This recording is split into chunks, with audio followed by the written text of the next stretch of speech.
The in-depth process about the CSMS is stated in the section 7.2 of AS 189 standard that one can explore on their own as well.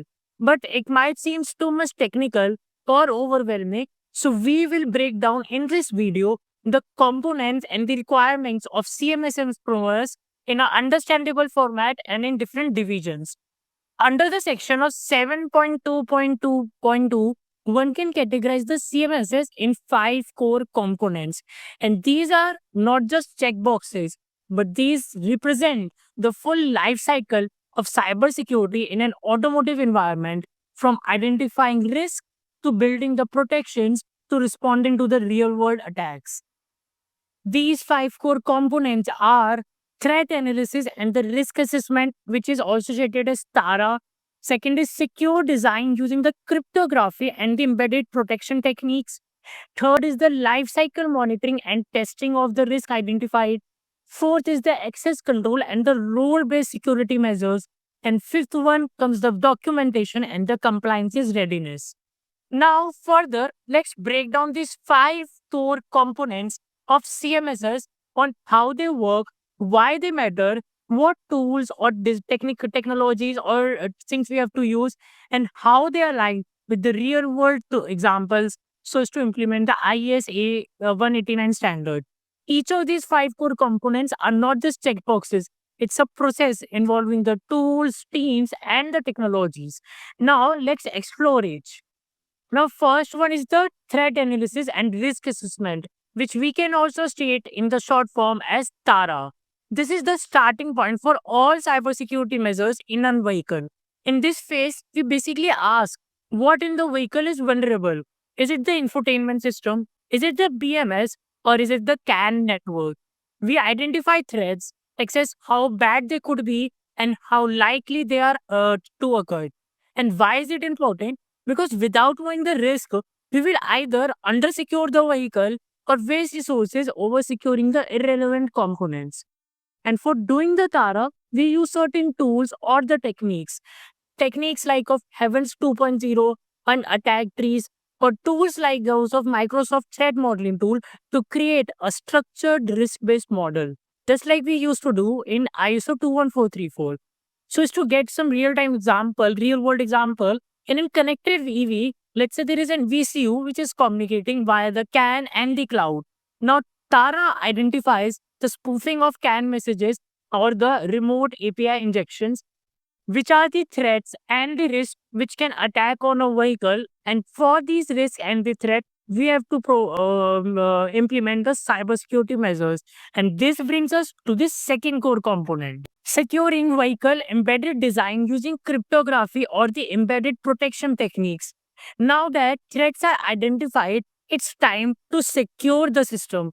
And for doing so, we use the cryptography or embedded security mechanisms. And we are talking about the real protections built into the ECUs, not just theory. Things like implementation of AES crypto algos over CAN communication buses for confidentiality, use of CMAC or HMAC algos for message authentication while exchanging the data between the VCU and the cloud, or the use of RSA or ECDSA digital signature asymmetric crypto algorithms for digital signatures for authenticating the two ECUs. We also implement the security mechanisms like of secure boot and secure firmware update using the hardware security peripherals like of SHI or the HSM built into the automotive MCUs, which are used for developing and designing of the automotive ECUs, such as the NXP S32K3 or Infineon RX MCUs. Considering some real life examples, in a real EV VCU built onto the NXP S32K3 MCU, we have to use the security peripheral built in NXP S32K3 microcontroller, which is HSE, Hardware Security Engine. This security peripheral HSE is used to validate the firmware at the time of booting, sign the CAN messages, and store private keys securely inside the EV VCU, making VCU cyber secure with respect to the threats and the risks identified in the first step. Third core component is life cycle monitoring and testing. Cybersecurity isn't a one-time effort. Once it is in vehicle on the road, it must be monitored and tested continuously. And new threats emerge all the time. So if you don't monitor and test after the vehicle sells, the vehicle becomes insecure after the sale. And this AS 189 strictly forbids. This means setting up the intrusion detection systems and conducting the penetration testing. And if vulnerabilities are found, then giving the OT updates or the diagnostic updates to fix the issues. So in these, we use the tools like of CANOE, Fuse testing frameworks, or the IDS platforms from the vendors like of Argus or the Karamba. A great example of this is, here is a real world example of life cycle monitoring. Imagine a car is already sold and on the road, and everything seems normal, but suddenly the system notices something strange, like one ECU is sending the same message again and again, or a diagnostic command is coming from a source that shouldn't be there. And this thing is caught by an intrusion detection system that is built into the car's telematic or the gateway ECUs. Now the system immediately sends the security alerts to the security team of the automotive OEM or the car maker, who then analyzes the data and realizes, okay, this could be a cyber attack or a software bug. So they quickly create a security patch or the firmware fix and send it as an OTA firmware over the air update to all the vehicles affected. And this way, the problem is detected and fixed even after the car is sold and it is on the road. After this comes the fourth core component, which is the access control and the role-based security. Now, every vehicle has some ports and points, diagnostic debug ports, OTA systems, and these can't be left open. Only authorized personals or the tools should be able to flash or debug onto these ECUs using these ports. And this is done using the seed key authentication, UTS protocols, or the access rules. Let's say a service technician wants to update the software of a car's powertrain ECU. Now, the ECU won't allow anyone to connect the debug ports and just flash it. First, it asks for a security key, kind of like a password challenge. This tool must solve a challenge called a seed key challenge using a secret cryptographic algorithm. Only if it gives the right answer, the ECU will unlock it and allow for the update.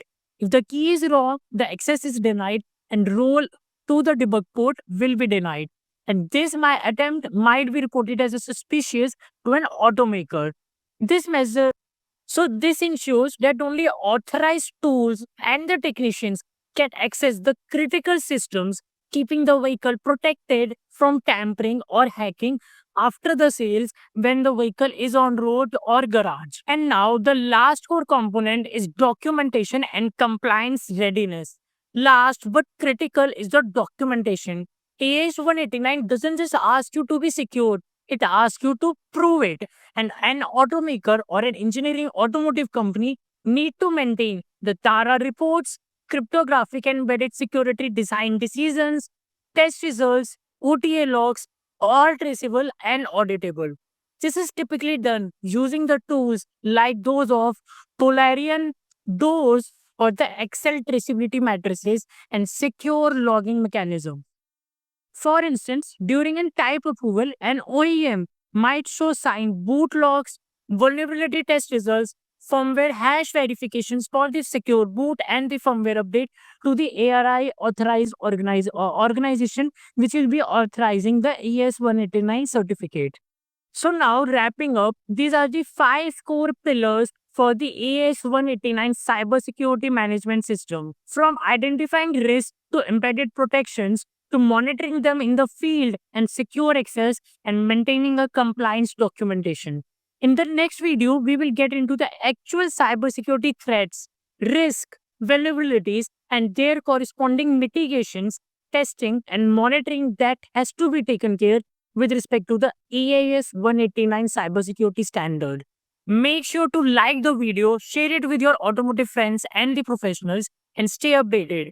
If you want an hands-on experience onto this embedded security techniques, protection ways, and the cryptography techniques on an automotive microcontroller, for implementing the AAS 189 cybersecurity standard, you guys can check out the Get to Byte Technologies Automotive Cybersecurity course, which is not just in theory, but on a practical hands-on using an automotive microcontrollers of NXP using Get to Byte kits of Electronics version 3 and Autobot version 1.